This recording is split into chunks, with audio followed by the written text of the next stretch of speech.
அதிமுக எத்தகைய வஞ்சகத்தை செஞ்சிருக்கு தெரியுமா? அதிமுக எத்தகைய துரோகத்தை செஞ்சிருக்கு தெரியுமா? எப்பேற்பட்ட ஒரு துரோகத்தை அதிமுக இந்த சமுதாயத்திற்கு இழைத்திருக்கின்றது. இந்த சமுதாயம் இன்னும் மானங்கட்டு இனங்கட்டு புரிந்து கொள்ளவில்லை என்றால் இந்த சமுதாயத்தினுடைய இன ஒற்றுமை, இன உணர்வு என்பது மங்கி போகும்.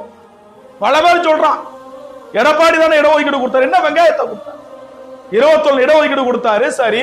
திருப்பி அந்த இடஒதுக்கீடு என்பது தடுத்து நிறுத்தப்படுகிறது, உச்ச நீதிமன்றத்தாலே தடை விதிக்கப்படுகிறது.